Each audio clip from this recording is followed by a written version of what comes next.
내비는 말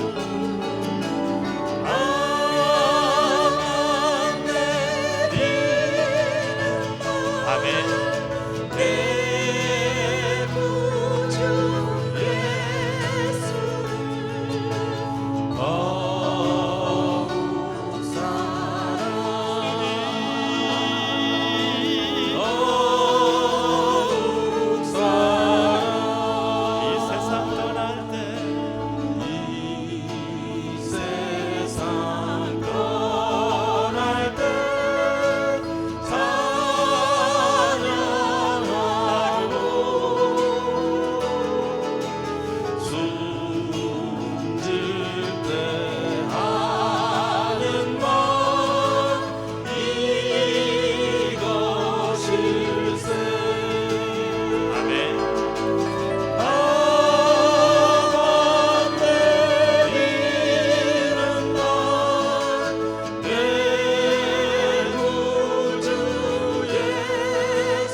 기뻐서 지금 내 기쁨은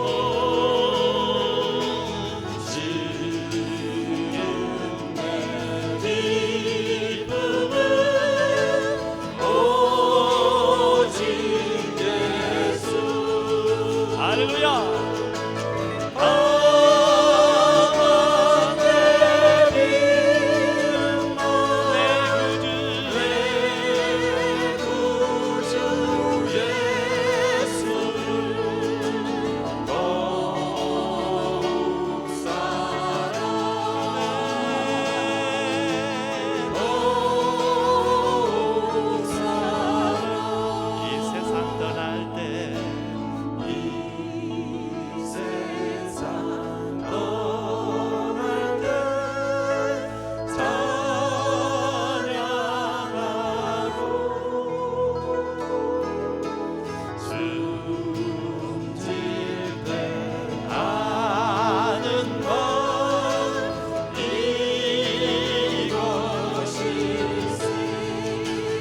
사랑합니다.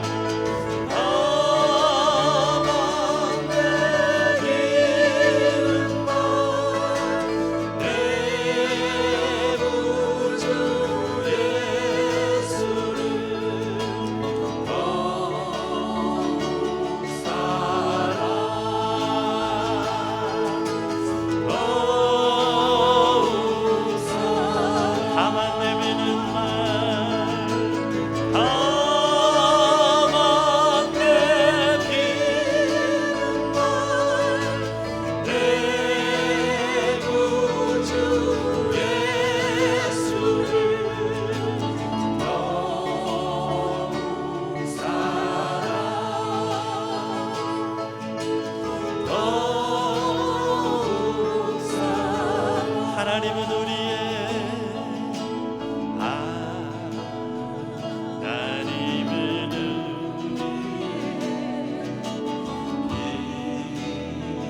피난처가 되심. 환난 중에 환난 중에 우리의 힘과 도움이 하나님은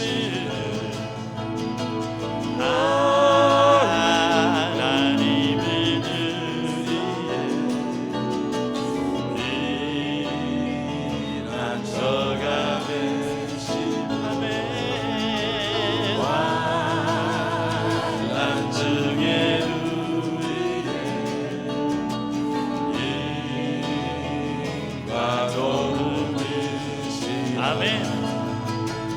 너희는 가만히 있어. 주가 하나님 되만지어라. 열방과 세계 가운데 주가 높이는 아들 이스라엘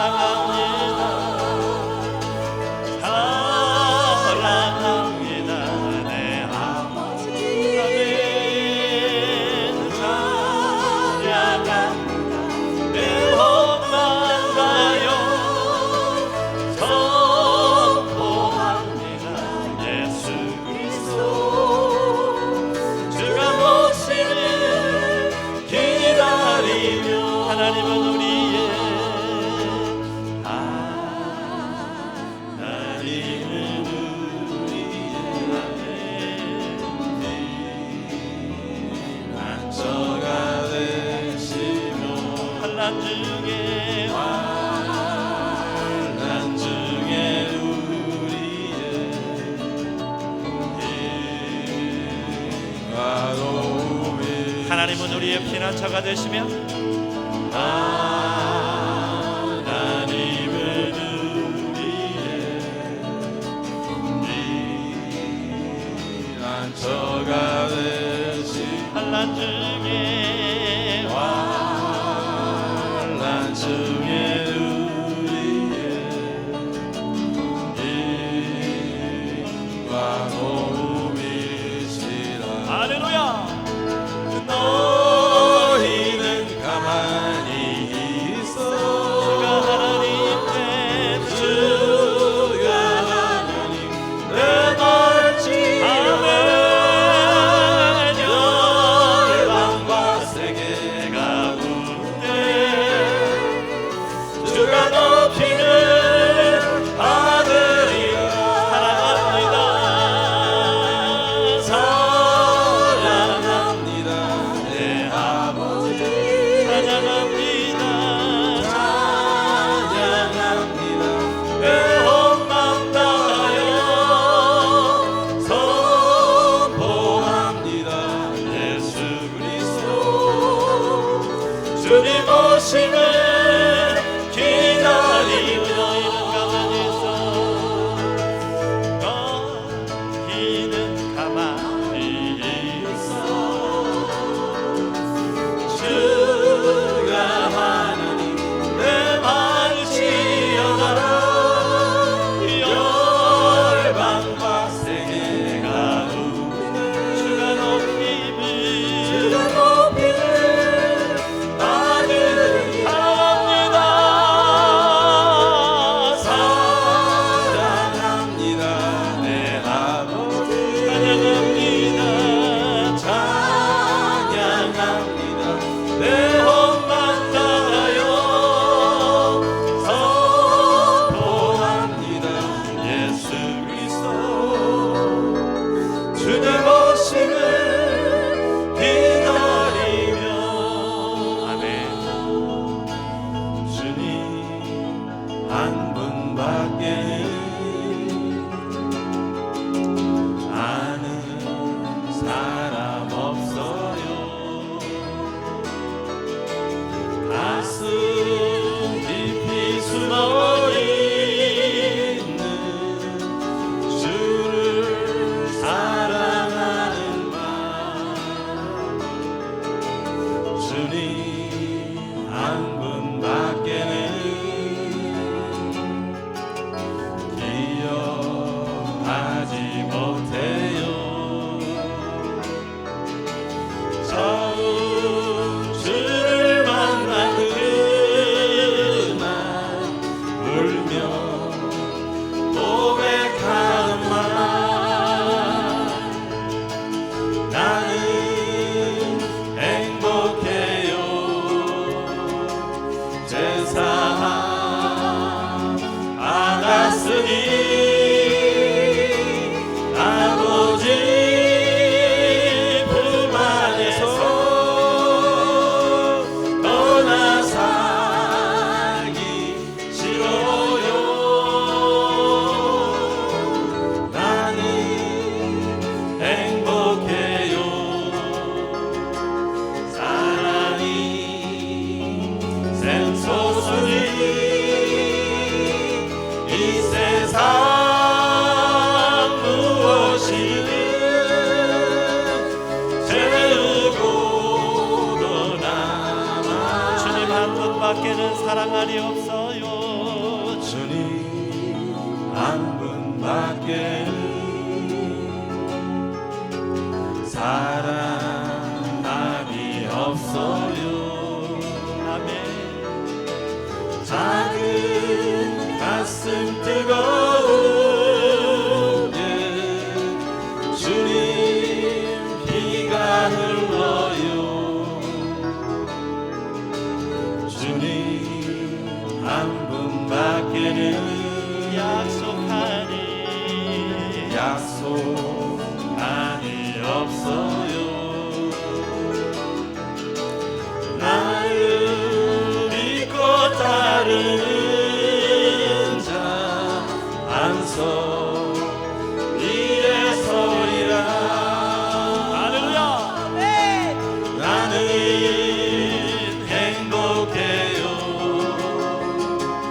세상 안았으니 아버지 품 안에서 떠나 살기 싫어요. 나는 행복해요. 사랑이 샘솟으니 이 세상 무엇이든 채우고도 남아요. 말기를 밟은 보이시니 주 앞에 빨리 나갑시다. 우리를 찾는 구주 예수 오더라 하시네. 아멘. 죄악 벗으는 영혼을 기뻐 뛰며 주를 보겠네. 하늘에 계신 주 예수를 영원히 섬기리. 우리를 원하시는 말, 우리를 오라 하시는 말 기쁘게 듣고 즐겨하세. 구주를 믿기 지체 말고 속속히 나가세. 할렐루야.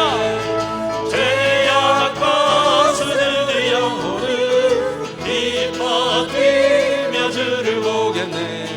하늘에 계신 주 예수를 영원히 섬기리. 주 오늘 여기 계시오니 다 와서 주의 말씀 듣세. 듣기로 하고 생각하니 잠이 치시로다. 죄악 벗으는 영혼을 기뻐 뛰며 주를 보겠네. 하늘에 계신 주 예수를 영원히 섬기리. 주 오늘 여기 계시오니 나와서 주의 말씀 듣세. 듣기로 하고 생각하니 잠이 치시로다. 죄악 벗으는 영혼을 기뻐 뛰며 주를 보겠네. 하늘에 계신 주 예수를 영원히 섬기리. 죄에서 자유를 얻게 하는 보혈의 능력 주의 보혈 지어드리는 승리내니 참 놀라운 능력이로다. 주의 보혈 능력이 또다.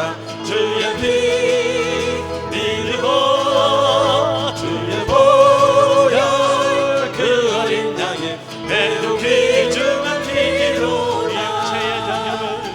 육체의 정욕을 이길 힘은 보혈의 능력 주의 보혈 정결한 마음을 얻게 하니 참 놀라운 능력이로다. 주의 보혈 능력이 또다. 주의 피 믿고 주의 보혈 그 어린 양의 매우 귀중한 피로 눈보다 너에게 밝히는 것. 아멘. 보혈의 능력 주의 보혈 부정한 모든 것 밝히시니 참 놀라운 능력이로다. 주의 보혈의 능력이 있습니다. 할렐루야. 능력이 있도다. 주의 피 믿고 주의 보혈 그 어린 양의 매우 귀중한 피로 우주의 복음을 전할 테고 보혈의 능력 주의 보혈 날마다 나에게 찬송 주니 참 놀라운 능력이로다. 주의 보혈 능력이 또다. 주의 피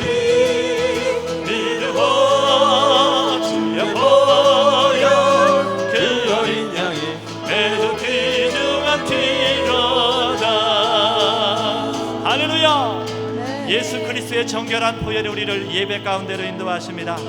할렐루야. 주의 능력이 또다 주의 피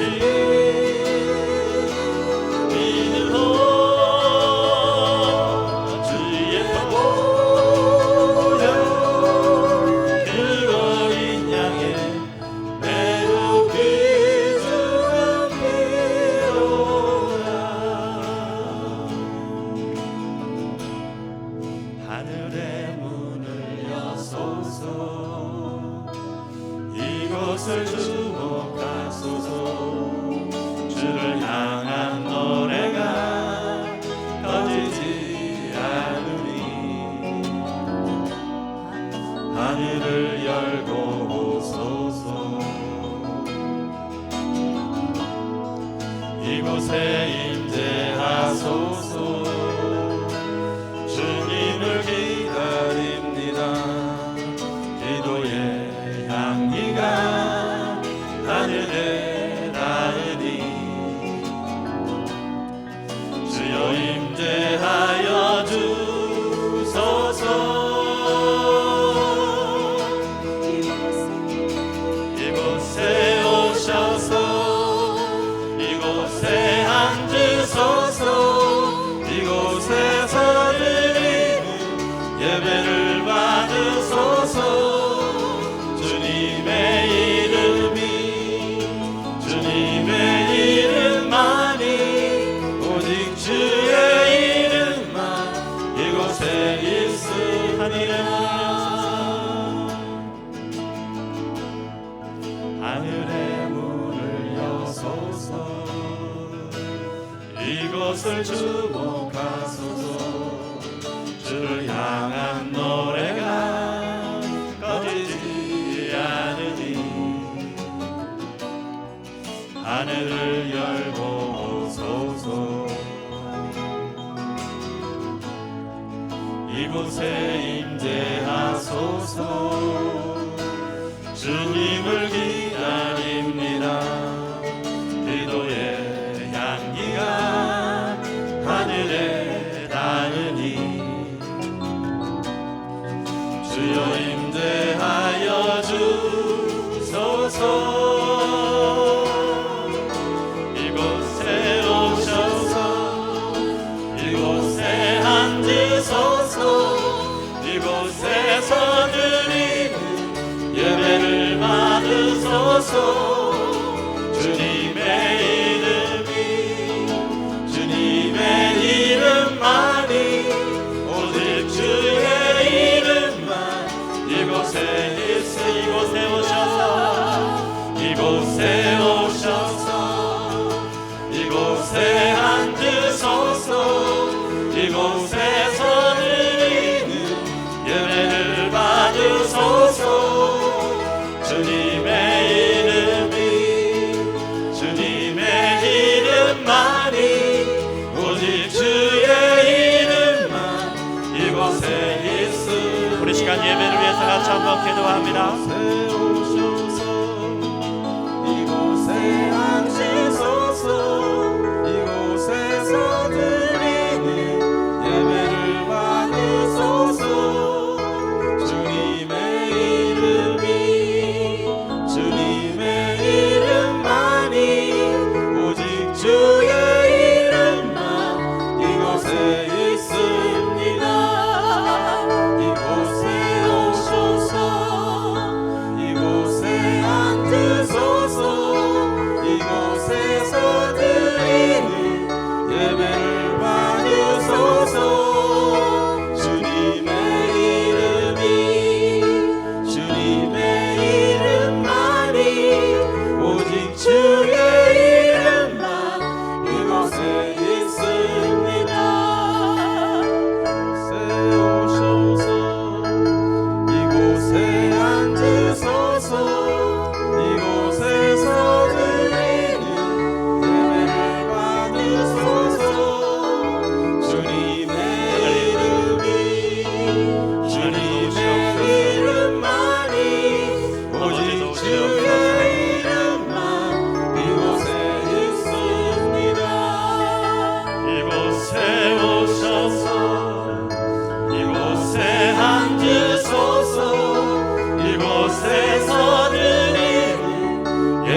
주여 임하시옵소서.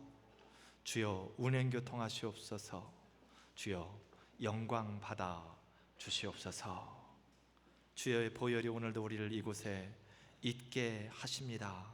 하나님, 우리의 예배 가운데 임하시고 우리의 예배를 통하여 영광 받아 주시옵소서. 예배하는 모든 성도들 한 사람 한 사람에게 찾아오시어서 주의 은혜로 충만케 하여 주시옵소서. 오늘도 주의 날을 기억하며 예배하는 모든 교회들과 처소들과 선교지 위에 하나님의 동일한 영이 충만하게 임하여 주시옵소서. 예수님의 이름으로 감사하며 기원하옵나이다. 아멘. 1절로 8절에 있는 말씀을 같이 봉독했습니다.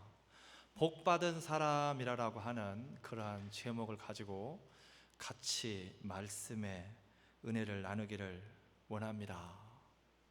어떤 사람이 복받은 사람입니까? 먹어도 살 안 찌는 사람? 타고난 건강에 돈도 많은 사람? 돈은 있는데 건강이 뒷받침이 안 돼가지고 쓰지를 못하면 그것도 복이 아니죠. 오늘 성경 말씀에는 애굽왕 시삭의 침공으로 멸망의 위기에 놓여있던 남유다를 구원하시는 하나님에 대하여서 말씀을 하고 있습니다.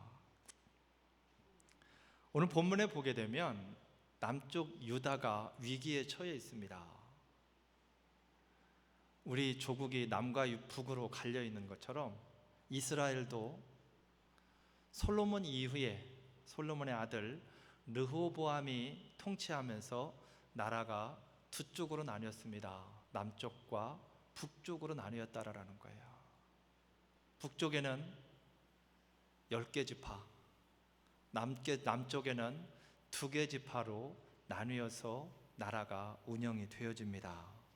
오늘 본문에 있는 말씀은 남쪽의 2개 지파에 대한 이야기입니다. 이 2개 지파가 오늘 위기에 처해 있답니다. 오늘 3절 말씀, 4절 말씀을 보게 되면 저에게 병가가 1,200이요 마병이 6만이요 애굽에서 쫓아나온 무리의 수가 불과 승수였다라고 그렇게 말씀을 하고 있습니다. 이 애굽이라고 하는 나라가 유다를 점령하기 위해서 군사를 몰고 왔는데 셀 수 없는 숫자라라고 그렇게 말씀을 합니다. 병거가 1,200이었고 마병이 6만이었답니다. 그리고 그 외에 보병이 셀 수 없이 많았다라고 그렇게 말씀을 하는데, 우리가 이스라엘이 애굽을 탈출해 나올 때에 그 사람들의 숫자가 전체 인구가 장정만 60만 명이었습니다. 그리고 지파별로 씌어볼 때에 보통 6만에서 8만 사이를 왔다 갔다 합니다. 장정만 그렇습니다. 그 장정들이 싸움을 할 수 있는 사람들이라고 한다라면 그냥 평균적으로 따졌을 때에 2개 지파에 1개 지파당 6만씩 했을 때에 2개 지파면 12만 명이 군사라고 볼 수 있습니다. 그냥 대충 봐서 그렇습니다. 12만 명의 군사인데 거기에 대적에서 나오는 사람들이, 말을 탄 사람들이 6만이랍니다. 그리고 전차가 지금으로 말하면 탱크와도 같은 병거가 1,200이라고 그렇게 이야기합니다. 상대가 되지 않는 싸움입니다. 애굽의 군대가 연합군을 이루어서 유다를 침공하고 있는 그러한 상황입니다. 단순한 침공이 아니라 멸망을 시키기 위해서 지금 침략 전쟁을 벌였다라는 것입니다. 유다에게만 위기가 있는 것이 아니라 우리의 삶 속을 들여다보면 누구에게나 삶 속에 문제와 위기의 상황은 일어날 수 있습니다. 아니, 어쩌면 지금 많은 사람들이 그 위기의 상황 가운데에서 한 걸음 한 걸음을 살얼음을 내리는 것처럼 그렇게 걸어가고 있는 경우도 있을 것입니다. 어떻게 보면 그게 삶이라고 해도 과언이 아닐 것입니다. 대부분의 많은 사람들이 그러한 삶을 살아가기 때문에 그렇다라는 것입니다. 우리가 위기가 닥쳐오게 되면 중요한 것은 위기 앞에서 어찌할 줄 모르고 당황하기보다는 그 위기가 왜 찾아왔는지, 문제의 원인이 무엇인지를 빨리 파악하는 것이 중요합니다. 오늘 남쪽 유다에도 위기가 찾아왔는데 그 위기의 원인이 무엇인가, 문제의 원인이 무엇인가를 보면 1절 말씀에 이렇게 말씀합니다. 나라가 견고하고 세력이 강함에 여호와의 율법을 버렸다. 그리고 그 왕을 따라서 이스라엘 백성들도 함께 그러했다라고 그렇게 말씀을 합니다. 이스라엘에게, 이 남쪽 유다에게 처음에 솔로몬이 죽고 아들 르호보암이 왕이 되었을 때 이미 위기가 한번 찾아왔습니다. 12개의 지파로 이루어져 있던 나라가 10개가 떨어져 나갔습니다. 그리고 2개의 지파만이 남았습니다. 나라가 위태위태합니다. 르호보암이 왕이 되어서 처음 몇 년 동안은 아주 열심히 하나님을 바라보면서 신실함으로 하나님을 예배하며 나라를 통치했습니다. 그러다 보니 오늘 1절에서 말하고 있는 것처럼 나라가 견고해지고 세력이 강해지더라라는 거예요. 2개 지파밖에 없는데도 하나님이 그들을 붙드시니까 나라가 견고해지고 세력이 강해지더라라는 것입니다. 그때가 항상 문제입니다. 내가 잘해서 그러는 줄 알아요. 르호보암이 자신이 통치를 잘해서 나라가 견고해지고 강해진 줄 알았다라는 거예요.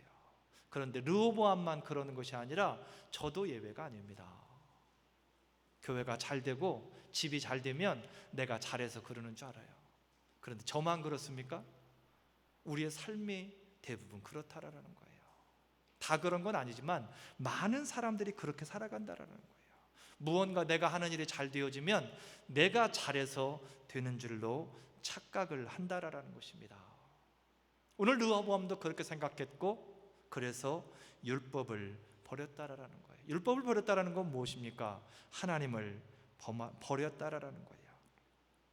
2절 말씀에 그것을 표현하기를 저희가 여호와께 범죄하였다라고 그렇게 말씀을 합니다.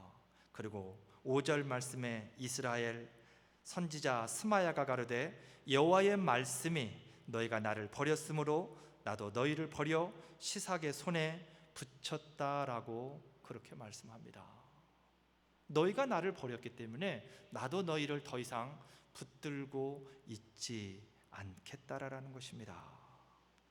나라가 부강하게 되어지자 르호보암이 교만해졌고 하나님을 버린 그 죄악 때문에 하나님도 르호보암과 그 나라를 버렸다라는 것입니다.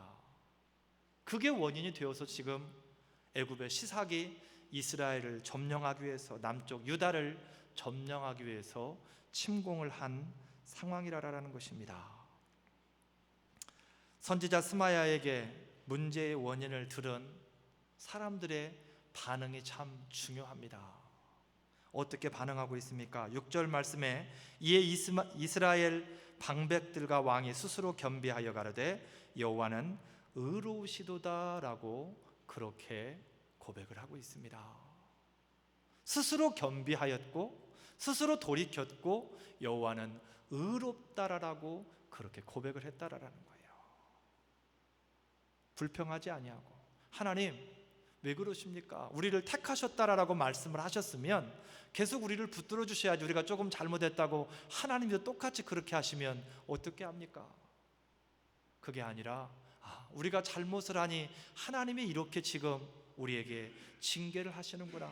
하나님은 정말 의로우신 분이구나 라고 그들이 그렇게 고백을 했다라는 것입니다. 자신들의 잘못을 인정하고 바로 반응하여서 돌이키는 그러한 모습을 오늘 남쪽 유다의 방백들과 왕과 백성들이 그렇게 했다라는 것입니다. 그런데 대부분의 많은 사람들이 그렇게 하기가 쉽지가 않습니다. 하나님께서 말씀하실 때에 분명히 여호와 하나님의 말씀인데도 불구하고 그 말씀에 대하여서 반응하는 사람들을 보게 되면 오늘 이 남쪽 유다의 사람들처럼 다 반응하는 것은 아니라라는 거예요. 성경을 통해서 보게 되면 마가복음 10장 22절 말씀에 그 사람이 재물이 많음으로 이 말씀을 인하여 슬픈 기색을 띠고 근심하며 갔다라고 그렇게 말씀합니다. 무슨 말입니까? 한 부자 청년이 예수님에게 찾아왔습니다. 예수님, 어떻게 하면 내가 구원을 받을 수 있겠습니까? 어떻게 하면? 말씀을 잘 지켜야 된다. 말씀 잘 지켰습니다. 그러면 네가 가진 것을 팔아서 가난한 자들에게 다 나누어 주어라. 사랑을 베풀라라는 것입니다. 이 말씀을 들은 사람의 반응이 오늘 마가복음 10장 22절의 말씀입니다. 그 사람이 재물이 많은 거로 이 말씀을 인하여 마음이 슬퍼졌다라는 거예요. 재물이 많은 것 때문에 말씀을 들었으면 반응을 해야 되는데 그 재물이 많은 것 때문에 갈등이 생기는 거예요. 고민이 되어지는 거예요. 이게 일반적인 사람들의 모습이라는 것입니다. 사도행전 7장 57절에서는 저희가 큰 소리를 지르며 귀를 막고 일심으로 그에게 달려들어 돌로 쳤다라고 그렇게 말씀합니다. 이 말은 무슨 말입니까? 스데반이 예수 그리스도에 대해서 말씀을 합니다. 예수님은 하나님의 아들이시고 우리를 구원하시기 위해서 이 땅에 오셔서 십자가를 짊어지신 분이라고 사람들 앞에 선포합니다. 그랬을 때의 사람들의 반응입니다. 큰 소리를 질렀고 그들은 귀를 막았답니다. 그걸로 끝난 것이 아니라 일심으로 그에게 달려들어서 돌로 쳤다라고 그렇게 말씀합니다. 분명히 하나님의 말씀인데도 불구하고 하나님의 말씀을 들으려고 하지 않습니다. 오히려 귀를 막아버리고 자신들이 잘못되어진 것을 가리기 위하여서 말하는 그 사람을 돌로 쳐 죽이는 그 일을 서슴지 않고 하는 사람들이 사람의 일반적인 사람들의 마음이라는 거예요. 하나만 더 말씀을 드립니다. 출애굽기 8장 10절에 보게 되면 개구리에 대하여서, 우리 지금 출애굽기에 대해서 새벽에 계속해서 말씀을 하고 있는데 하나님께서 모세를 통하여 애굽에 개구리의 재앙을 내렸습니다. 다 죽을 지경입니다. 방에 가도 개구리가 있고 주방에 가도 어디를 가든지 개구리가 있습니다. 견딜 수가 없습니다. 그래서 고백을 합니다. 이 개구리를 좀 빨리 치워달라고 너희 하나님께 얘기를 좀 해라. 그때 모세가 묻습니다. 그러면 언제 개구리를 치워드릴까요? 언제? 그때 애굽의 바로 임금이 하는 이야기가 내일이니라. 지금 당장에 죽게 생겼는데 오늘이 아니고 지금 당장 없애달라가 아니라 내일 없애달랍니다. 내일. 우리의 모습이 그렇다라는 것입니다. 하나님의 말씀에 들었을 때의 일반적인 사람들의 반응이 그렇다라는 거예요. 하나님의 말씀은 지금 필요하기 때문에 지금 우리에게 선포되어지고 있다라는 거예요. 그런데 대부분의 많은 사람들이 예, 알았고요, 내일 하겠습니다, 나중에 하겠습니다, 형편이 되면, 상황이 되면, 올해만 내가 잘 견뎌보고 하겠습니다. 얼마나 미련한 인생입니까? 하나님은 우리의 인생을 너무 잘 아시고 너무 긍휼히 여기셔서 그때 필요하다라고 느끼기 때문에 하나님께서 말씀하시는데 사람들은 그 말씀을 들으려고 하지 않습니다. 들었어도 결단하려고 하지 않고 내일로 미루려고 합니다.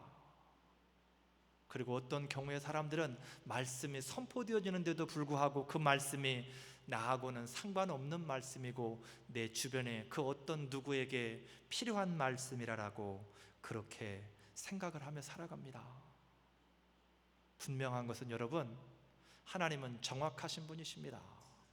어떤 말씀이든지 내가 건너들었든지 제대로 앉아 들었든지 내가 들었다라면 나에게 필요하기 때문에 하나님께서 그 말씀을 나로 하여금 듣게 하시는 줄 믿으시기를 바랍니다. 마태복음 11장 15절에 보게 되면 들을 귀 있는 자는 들을지어다 라고 그렇게 말씀을 하고 있습니다. 이 말씀을 좀 더 쉽게 이야기한다면 하나님의 감동을 받은 자들은 들으라라는 것입니다. 하나님의 감동을 받았으면 들으라라는 거예요. 뭘? 하나님의 말씀을.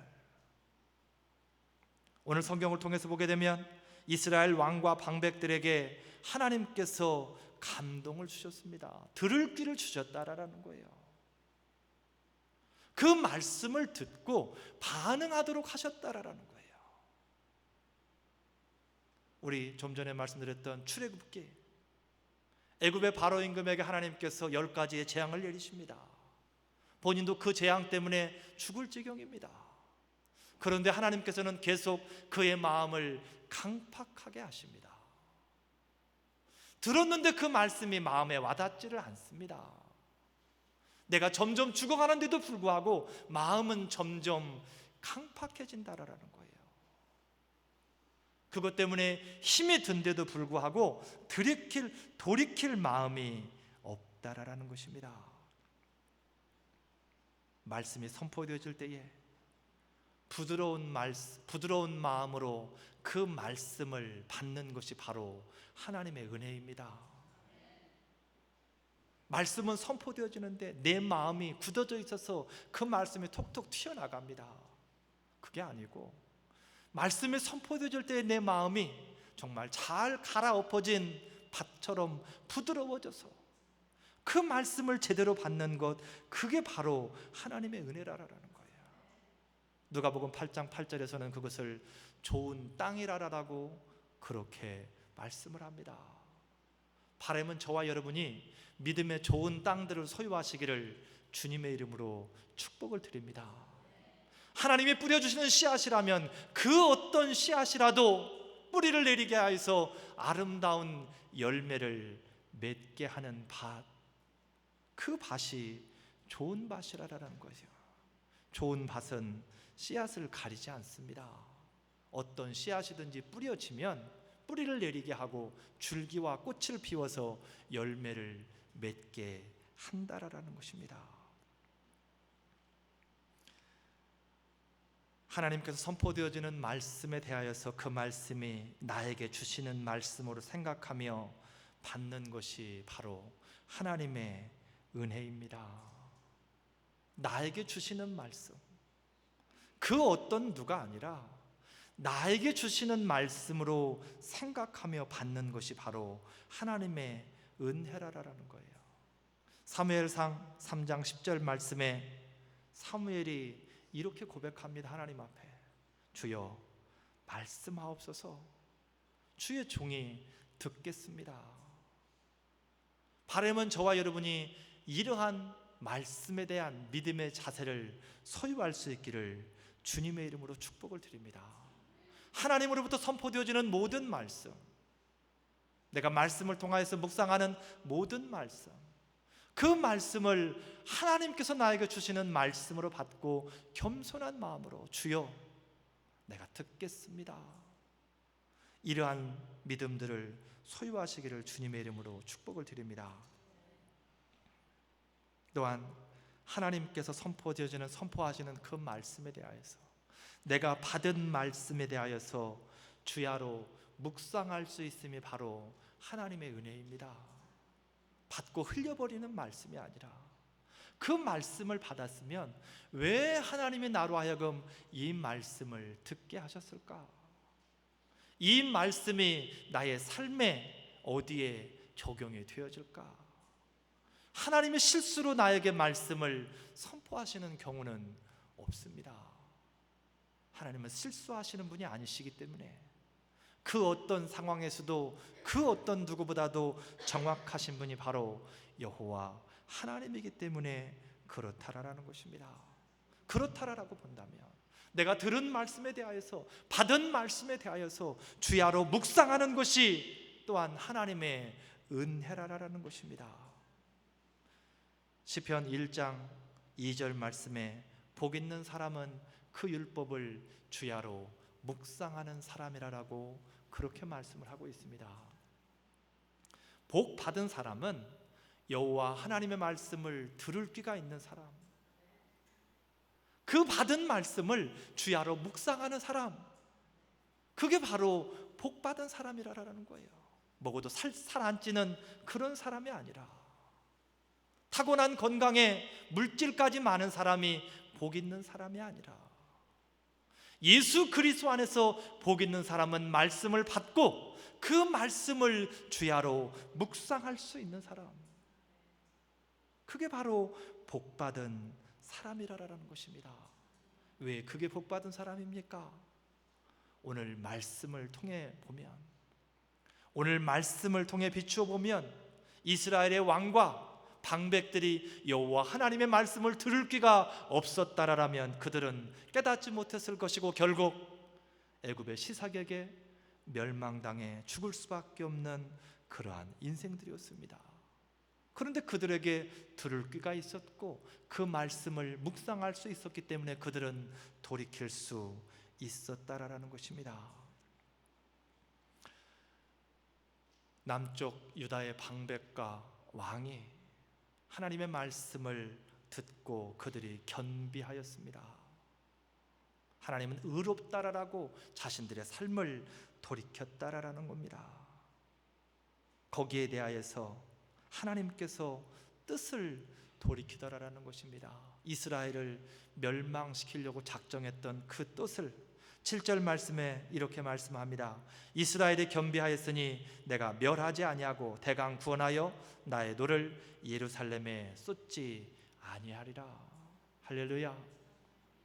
이스라엘이 겸비하였기 때문에, 이스라엘이 돌이켰기 때문에, 그들의 삶을 반성하고 회개하였기 때문에 내가 그들을 멸하지 않겠다라는 것입니다. 그리고 그들을 대강 구원하시겠답니다. 그들이 잘못한 것이 있기 때문에 그 잘못에 대해서는 짚고 가겠다라는 것입니다. 그리고 그렇지만 그들에게 나의 노를 예루살렘에 다 쏟아붓지는 않겠다라는 것입니다. 우리가 성경을 통해서 보게 되면 하나님은 늘 하나님의 백성들을 징계하십니다. 그들이 잘못했을 때에 하나님은 그들을 징계하시는데, 하나님의 계획은 이스라엘의 멸망에 있지 않다라는 거예요. 하나님의 최종적인 계획은 이스라엘을 멸망시키는 데 있지 않다라는 것입니다. 하나님의 계획은 어디 있습니까? 깨닫고 돌아오는 데 있다라는 겁니다. 어떤 아이가 유치원에 다니는 아이인데 너무 말을 듣지 않습니다. 여자아이인데. 그래서 하루는 엄마 아빠가 둘이 짠 겁니다. 이 아이를 더 이상 키울 수 없으니 너를 너 맘대로 살아라 하고 내보내겠다라고 그렇게 이야기를 하고 아이에게 나와 사는 얘기가 비장하게 이야기를 합니다. 엄마 아빠는 더 이상 너를 키울 수가 없다. 그러니 이제 너는 너 혼자 살아야 되니까 빨리 짐을 챙겨라. 그때라도 이 아이가 잘못했다라고 고백을 하면 좋은데 이 아이가 그 시기를 놓친 거예요. 그래서 그냥 자기도 모르게 짐을 싼 겁니다. 그러니 이제 아빠가 그 아이를 차를 태우고 밖으로 나갔어요. 아빠도 고민이 됩니다. 이 아이가 빨리 얘기를 했어야 되는데 차를 태우고 나오긴 나왔는데 어디 갈지를 모르겠는 거예요. 뒤에서 동생은 울면서 언니에게 막 이야기합니다. 언니 빨리 잘못했다고 해. 이 언니는 계속해서 시기를 놓쳤기 때문에 더 이상 자존심도 있고 해서 말을 하지 못하는 거예요. 그리고 한참을 가다가 한적한 곳에 이르러서 더 이상 어떻게 할 수가 없어서 아빠가 일단 저질러졌으니까 끝까지 한번 가보자 해서 아이를 차에서 내리게 했습니다. 이제 네 갈 길로 가라. 그리고 아빠가 차를 내려주고 가면서 백미러를 통해서 아이를 자꾸 봅니다. 아이가 손짓이라 돼서 좀 불러줬으면, 잘못했다라고 그때라도 얘기를 하기를 바라는 마음이라는 거예요.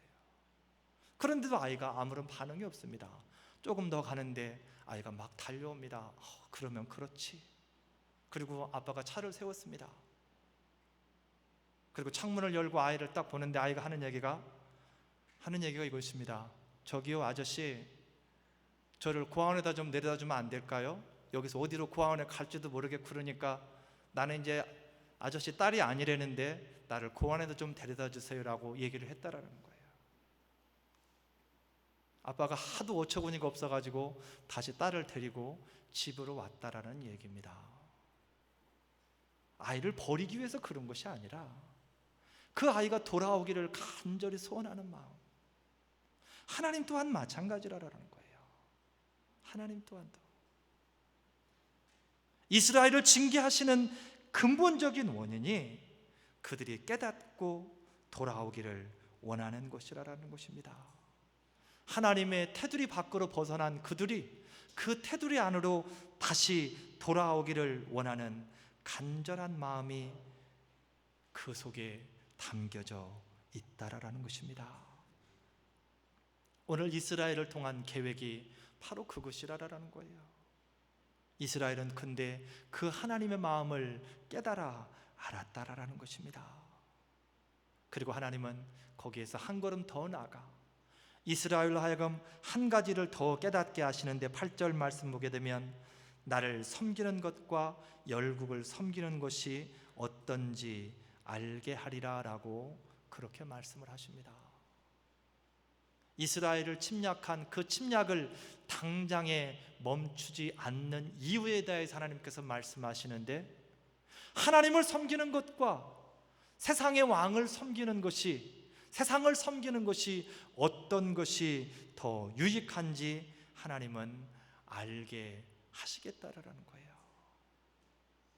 여러분, 그러한 체험이 없이 여호와 하나님을 섬길 수 있는 믿음들을 소유하시기를 주님의 이름으로 축복을 드립니다. 요한복음 10장 29절에서는 보지 못하고 믿는 자가 복되도다라고 그렇게 말씀을 합니다. 도마가 예수 그리스도의 부활하심을 보지 못하고 체험하지 못해서 그가 입술로 고백합니다. 나는 예수님의 십자가에 못 박힌 그 손과 옆구리에 내 손을 넣어보고 만져보지 않고는 부활하신 것을 믿지 못하겠다. 그 소리를 예수님이 들으시고 나중에 찾아오셔서 도마에게 말씀하십니다. 도마야, 와서 의심하는 자가 되지 말고 내 손과 옆구리에 손을 대어서 만져보라라는 겁니다. 그러면서 예수님께서 하시는 말씀이 보지 않고 믿는 자가 보고 믿는 자보다 더 복되다라고 말씀을 하고 계시는 것입니다.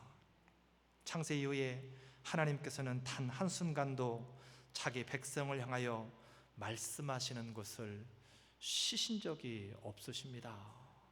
직접 음성으로도 말씀하시지만 삶을 통하여서 말씀하시고 우리에게 주신 성경의 말씀을 통하여서도 계속해서 말씀을 하고 계신다라고 하는 사실입니다. 우리의 삶을 한번 돌이켜 보겠습니다. 하나님의 말씀 앞에 나의 귀는 열려져 있습니까?